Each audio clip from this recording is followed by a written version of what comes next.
Hey, episode 8 of the Boom Boom Room, of the real Boom Boom Room. Emphasis on that what, man? Real. Hey, we're going to get straight into it. Let's talk about it. We got a special one, man. This past weekend, we celebrated my father's birthday. My stepmom went beyond, like she did her thing, surprise party. She got this beautiful Airbnb.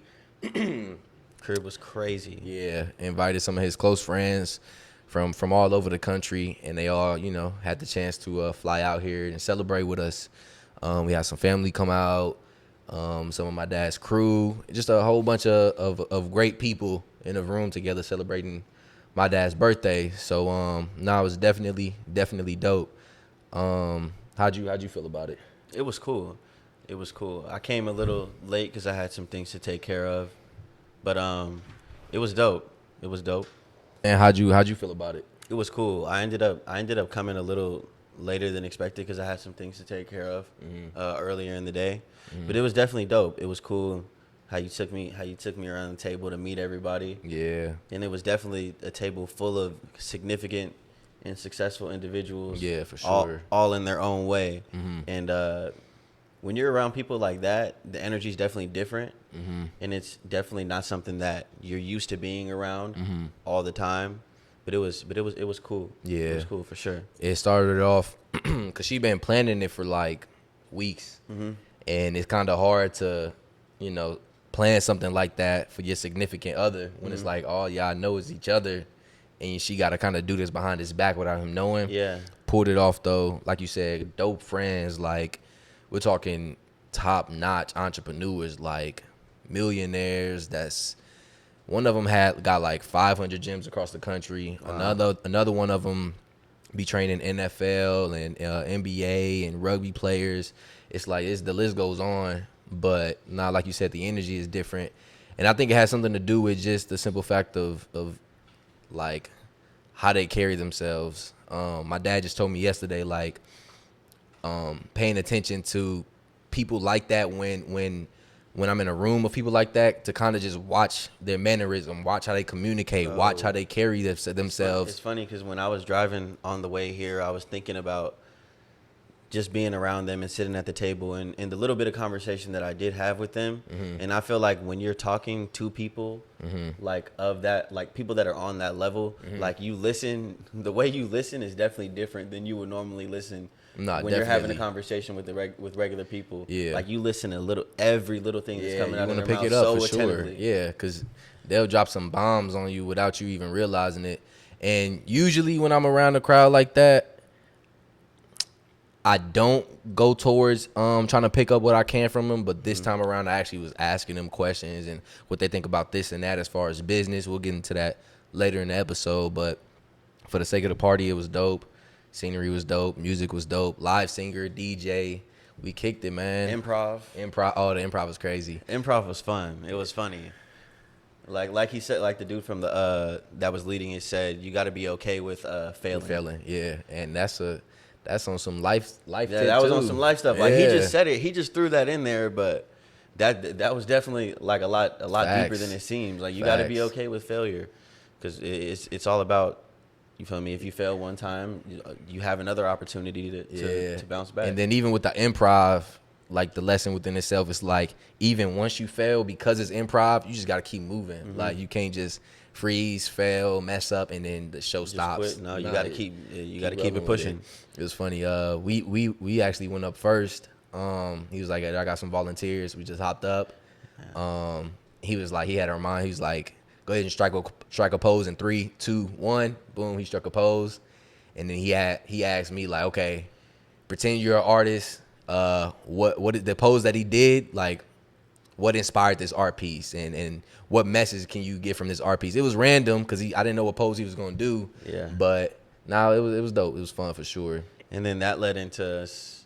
For me, after we did the improv, then I think we sung we sung Happy Birthday Before, before yeah. the improv. So we sung Happy Birthday, then did the Time improv. out. What'd you think about the cake though? The cake was dope. Yeah, The cake, it didn't even look real. Nah, it was dope. It was like it was like- strawberry. The flavor was like vanilla cake with strawberry toppings, but then it had like black icing all over. And a lion. Half a lion face on it. Yeah. It was dope. Yeah, that cake was crazy. Nah, for sure. But and then so after that, after improv, cake, everything, we you feel me? We hit the dance floor. The dance floor hard. Got real groovy. Was in there sweating, in there For breaking the sure. sweat. Nah, for sure. With the old heads. I liked how my dad did it. I don't know if you peeped, but like he was vibing in his own world because he was, it's his birthday, taking time for himself to enjoy the moment. Yeah. But he literally went around, The whole circle. You peeped that. And he had everybody come in and like enjoy groove with and him. Yeah. enjoy the moment with him for his Yeah. birthday. That's dope. That just shows like the love he has for the people around Yeah, him. It definitely. goes a long way for sure. Definitely. Hit the dance floor, and then my boy Monty was like, Oh yeah. he was like, let's go get a drink. I'm like, I ain't drinking. He was like, let's just go over there. But previously, early, he was like, you peeped the bartender. As soon as okay, let me get this. Dive let me into get it, this clear man. from the Dive jump. into it, man. As soon as I walk in, I like to examine the whole room. So when I first walked in through the house, like I said, crazy house, huge door. You walk in through this huge door. The front door is huge, and then you walk out through the back door, it's like a sliding glass. It's crazy. But it's huge. Huge. So I walk out through the sliding glass. It's like a huge pool, like a little chill area over here, like a big table over here, and then the bar. I look to the right. I see the bartender. She's fire. So I'm like, oh yeah, you feel me? I peep, but I'm not gonna speak right now. I gotta go. I gotta go say what's up to everybody. So later in the night, you feel me? We're dancing. Obviously, like I said, we were dancing our butts off. So I needed a little break at some point. So I went over there, you feel me? Had to go spit my game to the bartender. You feel me? She was cool, had a cool little conversation. And yeah, then we got right back to it. It was quick though. Like we was over there for a few seconds, and she had your phone in her hand, and I was just getting me some water. I'm like, I ain't with it, but I can go get me a glass of water. And then I didn't even get anything. I just went over there to chop it up with her. And then like when you went back over there later, you know how we started dancing again, and then you went back over there, and I went by Kenyatta, June, my peoples, and they was like, your boy over there, he doing his thing. And I was like, that's just the boom, boom, boom activity. That's just how it is. In full effect, man. Yeah, live in action. You feel me? If I peep, I'm going to speak. Type deal. Yeah, it was dope, though. Definitely something just to kind of soak in and pay. Like, a lot of times, you experience these things and you get these moments where you do something. And it's like it goes through one ear and out the other. It's here today, gone tomorrow. That's one of them things that's just to remember forever because the room of people, the energy that was in the room, everything was just so bright. The whole atmosphere. Yeah. It was even dope. the video is set. that they ended up making? Yeah, my stepmom, she put together a video of the people who couldn't make it to the party, a compilation of everybody saying happy birthday and what they think of my dad type of thing. And it was just like, even the energy coming from that video was just like, it was heartfelt for sure. But yeah, topic of the day, man. Jack of all trades, but master of none. What's that mean to you though? Like just the saying itself, what does that mean to you? So being a jack of all trades and a master of none, it means you're spreading yourself out in a bunch of different directions, but you haven't really honed in and mastered one of those things. And I think that the point that I feel like we're all at in life, like we talked about in previous episodes, there's three of us involved in this, we'll call it our business. Yeah. There's three of us involved in our business. Big business. We're all focused on things that we personally are trying to do as individuals.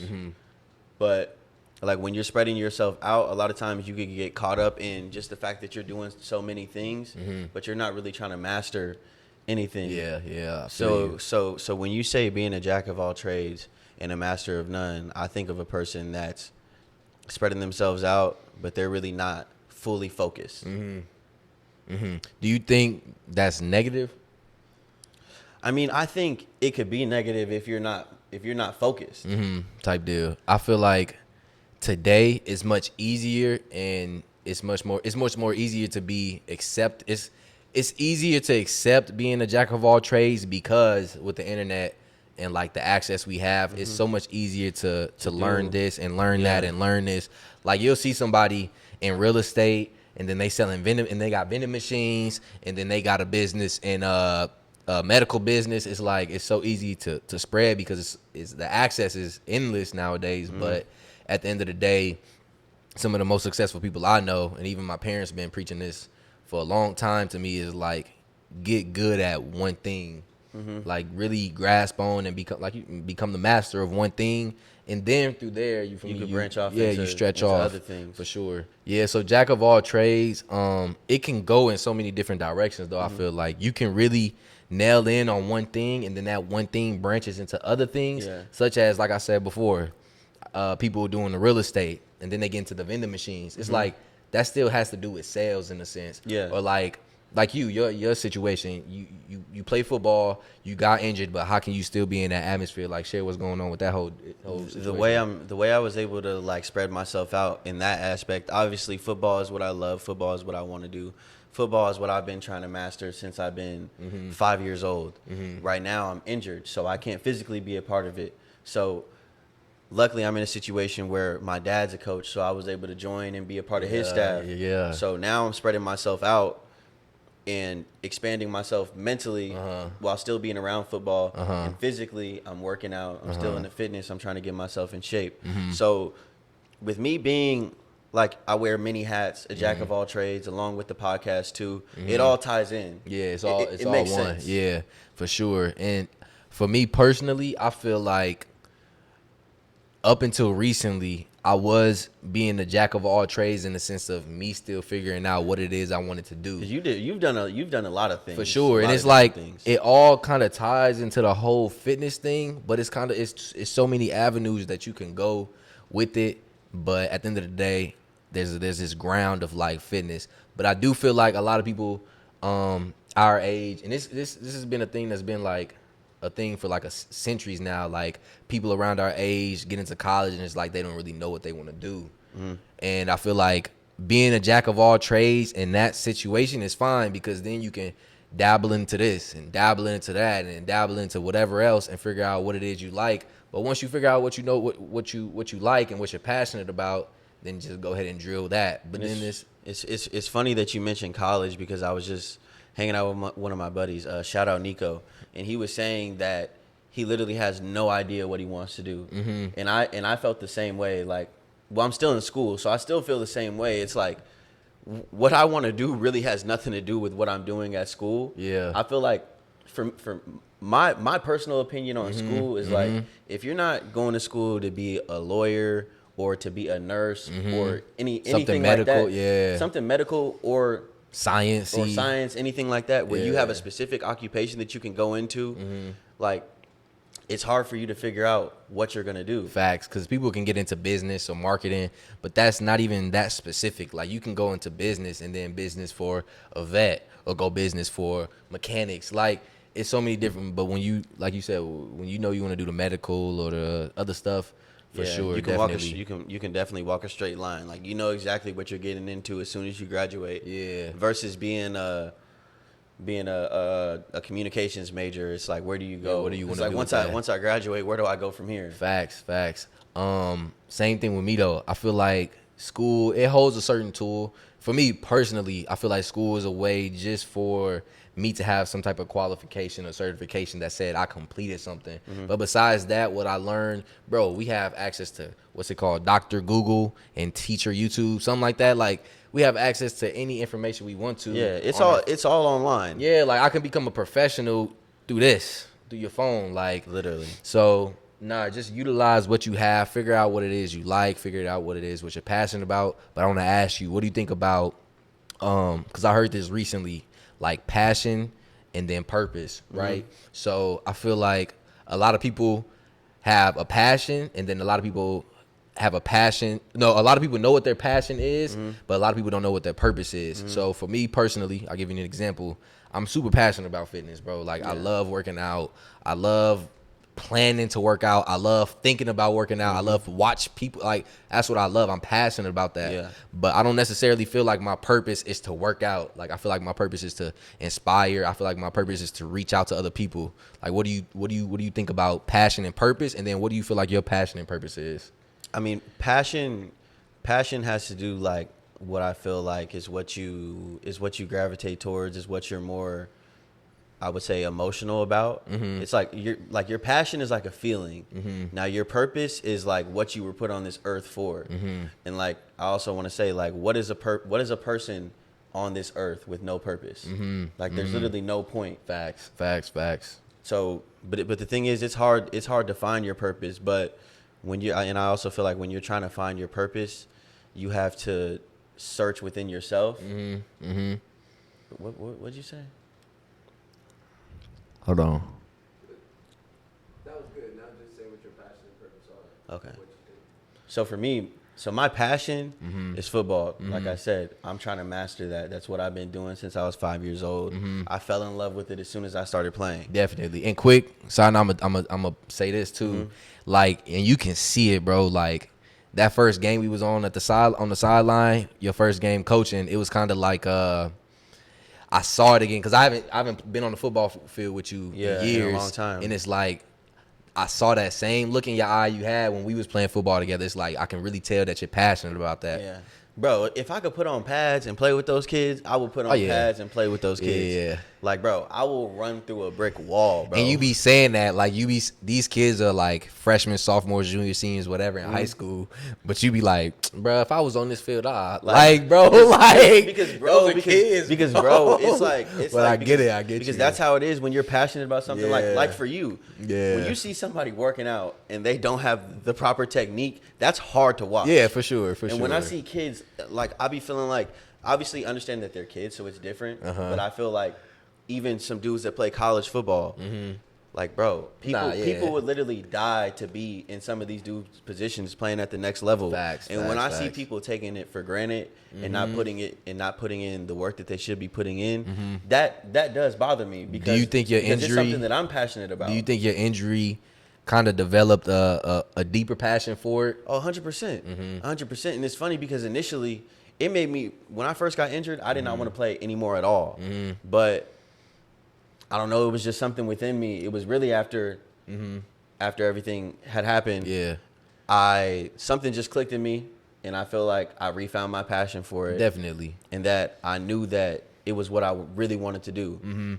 But my purpose is to, I feel like I've been put on this earth to help people and to use my platform to, like, spread my message, to spread my truth. In hopes of it helping other people. Because you never know. You can say the slightest thing to somebody and that can make their day. You never know. People, like, a lot of us, like, the way we're talking about this, a lot of people are in the same situation as us. So, and I even feel like when your passion and your purpose are all aligned with your intentions as well, like, then it's endless. Because when it comes with intentions, that means it's really genuine. And if you're really genuine about your passion and your purpose, and you just so serious about it all just kind of melt together, and it takes off in a certain way that's like, it's not something that can be taught in school or you can learn through Google. It's something that just, damn, Siri listening all the time. But it's just really just something that, like, it's magic within itself. Because, bro, think about what we created this platform for. We wanted to create something that people can relate to. Facts. Like we first talked about when the first episode, the JUCO episode, we talked about how, you feel me? We were speaking directly to JUCO athletes because we went through it. Yeah. So and them listening to it, yeah. they're gonna feel that. We want people to feel what we're talking and about. That episode, so that's why we're putting this out. That episode did great, and it also just authenticity too, and self-development. But I also feel like you will find your passion and your purpose through reaching self-development. Like, the more you work on yourself, the more you spend time with yourself, the more clear that passion and purpose will become, right? I want to switch the topic up a little bit, and let's talk about this whole idea of duplication. It kind of goes back to what we was talking about before, jack of all trades, master of none, and this duplication thing. So in this whole self-development thing, once you take that time to figure out your passion and your purpose, then I feel like it comes into the role of, all right, so now there's a time for you to grind it out, and then there's a time for you to learn, right? So there's been times where I've been in rooms with tremendous people, like outstanding people, like top level people. Your dad's birthday. Yeah, for example. And it's like there's been times where I kind of sit and observe and I'm just by myself in the moment. But then there's times where I'm like, yo, I need to soak in as much knowledge as I can and make the most out of every opportunity. Have you ever been like in a I think situation like that? because we're young, I think we don't fully understand like how much we do have to offer. You'd be surprised just because somebody is older than us and because they've done these certain things, we still have game to give just as much yeah. as they have game to give. Facts. So I think it's important to, like you said, know like right now we're just grinding it out. Yeah. We're trying to get these Yeah. episodes out. We're trying to do what we got to do. We feel like we're finding our purpose, but I feel like it's also time to reach out, to ask for that game, Yeah. to ask for direction, Definitely. wait, what?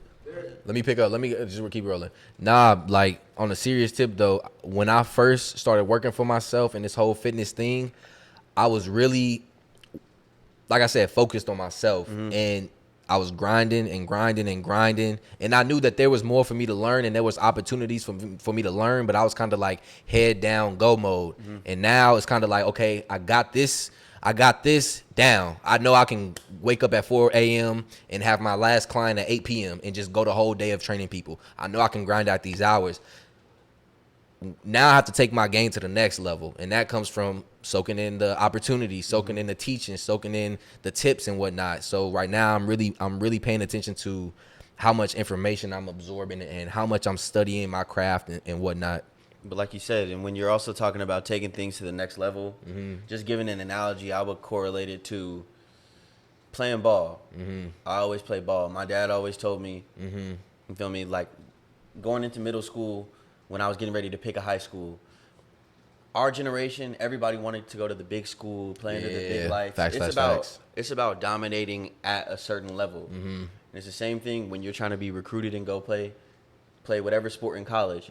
If you're not dominating at this level, what makes you think that you can just take that step up? Facts. You feel me? You got to get it together where you're at first. Expand all your resources. Like expand yourself as far as you can on your level, and then I think that's when it's time. Like you'll know when it's time to level up. That's deep, bro. Because even like my parents have always taught me this too. Like you won't get to the next level until you're deserving, but you have to literally do everything you possibly can in the level you're at now before you can even consider, and whoever you believe in, God, the higher power, whatever it may be, it's not going to put you in a position to upgrade until you're worthy for that type of thing. So it's the same thing. It's the same thing with this podcast. We got to do everything we got to do. Yeah, no, and like even one of the meetings we had not that long ago, I was telling them like, all right, we hit a certain point and we can see that our statistics are staying at this. We hit a straight line. The only way we can surpass that straight line is if we take things to the next level, work a little bit harder, focus on the little things. Yeah, but the little things go a long way. Like people be looking for this big move. Like even bro, it's like trying to go viral. Yeah, people be trying to go viral, or people be looking for a magic pill, a moment to get in shape. People be looking for a magic video. People be looking for this big thing when it's like that's rare. And even if it does happen, it's not sustainable. It's the little things that really just help you gravitate and push forward. Especially with what we're trying to do with this whole content creation thing. It's beyond just having a moment. I feel like anybody can go viral, but it's about sustainability. Definitely. And I feel like, bro, honestly, like with the whole podcast thing, we've had moments, but like the biggest moment was the first episode. And then after that, it's like, now we just grind it out. And we will have moments for sure. And moments will come. Moments will happen. Moments will go. Like, it's just the way it is with the game. But when you really think about it, it's not moments. It's not luck. It's not, I was blessed. It's more so like preparation on preparation on preparation. Yeah. And it happens. It's about showing up every day and giving your full effort. Hell, like, bro. And that goes for anything in life. Like, you playing a sport. Uh-huh. You lifting weights. You starting a podcast. It's about showing up and showing out. I even feel like with your dad playing in the league, or your dad playing in the CFL, your dad playing in the league, or your dad playing in the CFL, it's like that wasn't a big moment. It wasn't like a boom, like it finally hit. It was like that was expected, bro. But he's been busting his ass since however long. Yeah, bro. When you busting your ass to get to that point, you're expecting to go do what you do at For this sure. level. I'm telling you, when you put in the work, and this goes for anything in life, when you put in the work, whatever you do, like when it's time to perform, won't surprise you. Whenever I made plays and everybody's like, I'm like, You've been I already knew ready I was for gonna that. do this, but it ties into the way I practice. The way Yeah. you practice is the way you play. Facts. So The way you work out, whatever you put in is what you're gonna get out. So yeah, saying that to say, master your level, get good at where you at right now, and it will push you forward. Thank you so much for tuning in to episode 8 of the Boom Boom Room.